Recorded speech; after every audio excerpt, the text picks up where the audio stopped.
So I've had a problem with my Nespresso coffee machine in that it started leaking lots of water out the bottom. So much so that it tripped the fuse on both the Caravan and the post at the Caravan Club site. And it took me quite a while to work out what was going on this morning. I just realised that the power had gone off. Because you've got sort of batteries in caravans and stuff, it's not always immediately obvious that the power has gone off, but looked at the microwave, realised there were no lights on there, so noticed the power had gone off, fridge was flashing, and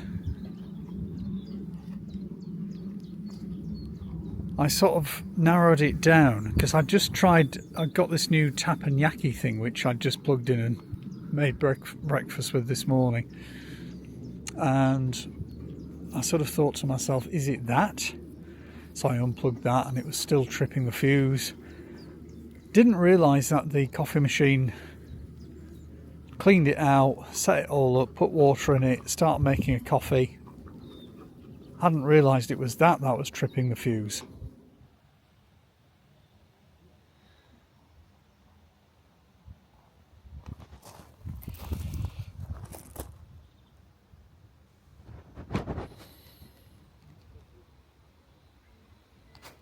So I'm back in the Caravan now, having been to Argos in Skegness, which was interesting because you couldn't park anywhere, and I had to park right the other side of end of Main Street and then walk all the way down and then carry this thing and this. I bought the machine, and I also bought this coffee creaming jug or aeration type jug that heats and aerates the milk. I wasn't going to go for another Nespresso because I only bought that one in September. It broke, and previously I had one that broke in exactly the same way, where this was the one that actually failed on me, and it comes with its own little aeration jug that sits neatly onto there, and this water container here, somewhere between that and the unit, was leaking. So all of that water leaked into the electrics, and what that meant was I ended up with the fuse tripping on the van and the fuse tripping on the post at the Caravan site here.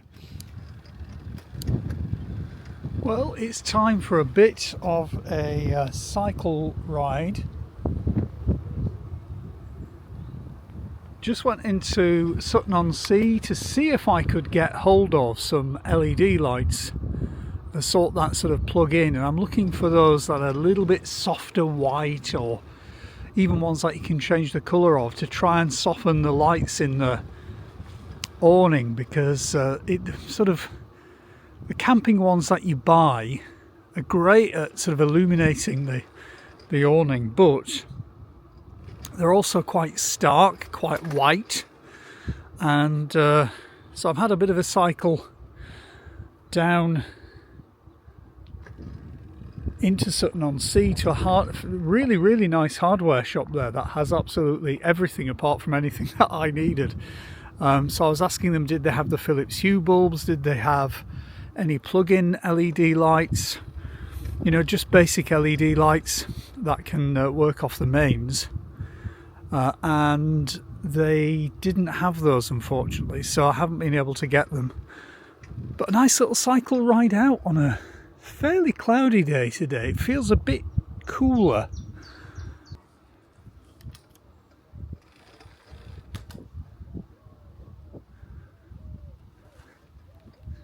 And that's the toilet block, is just up there. And it was a little bit busier the last few days. I arrived on a Tuesday straight after the Easter weekend, and of course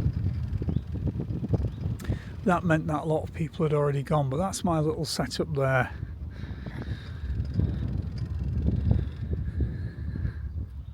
In the middle of this little island.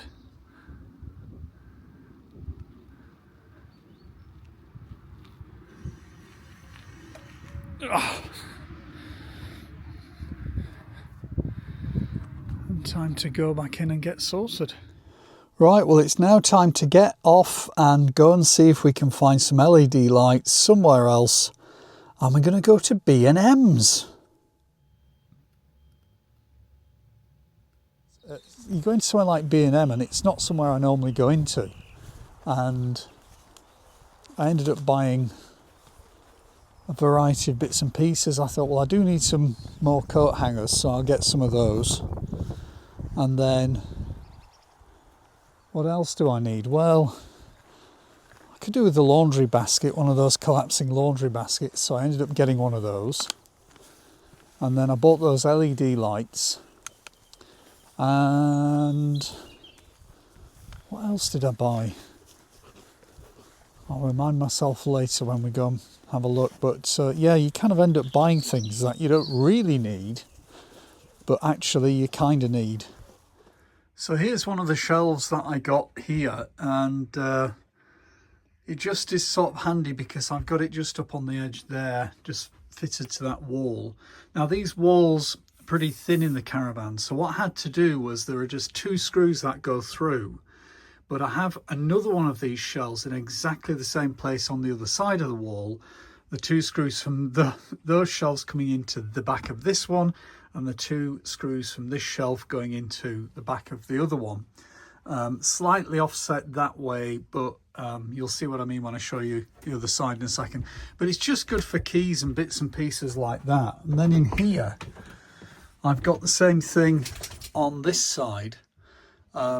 So again, just a shelf on there that has a couple of screws with a little sort of blanking things that you get, stickers that are all over the Caravan. In fact, wood colour's slightly different, but it's still darkish wood.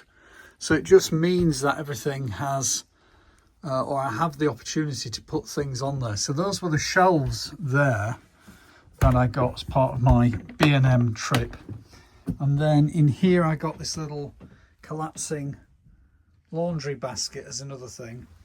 I then ended up getting myself a load of additional coat hangers in there, which was handy too. I did need some of those. And then out here I got a sort of a strip of LEDs which can be controlled by the phone, but I think basically at the minute that's just on, you know, like a warm white setting. So at night time that should just add a bit of something to the inside of the awning, as well as I have one of those sort of main strip lights there. I can't remember if it's a Dometic one, but something like Dometic, and it certainly illuminates the inside of the awning. Sorry, that's the dog drinking water, as I always likes to do something as I'm videoing. It does light the awning up really well, but it's just very, very sort of harsh light. So those were the extra things. What else did I buy? So LED lights, coat hangers, that's it. All the things that I bought, but I'm quite happy with those little shelves. I think they just add, and it's weird, isn't it? You buy a Caravan that costs this much money, and there are still lots of sort of things that you can do to improve it, because there aren't enough shelves, there aren't necessarily enough cupboards. There are cupboards, but there's like really just one reasonable one there and there. And because the bedroom is right at the back and then the wash area and the toilet are in the middle, it does kind of mean that this area is not as big. The seats aren't as long. The seats look a bit of a mess because I've got throws on because of the dog. But the seats aren't as big, and therefore the cupboards that sit at the top aren't as big. And when you start cramming all your biscuits and snacks and things in there, it doesn't take long to fill them up. Well, the sun is setting there in the distance. And on that note, for this video, I shall say thank you for watching, and I'll see you again in the next video. I'll probably do at least one more video, maybe a couple from here, and next time we'll be down on the beach. Thanks for watching. Take care. Bye-bye for now.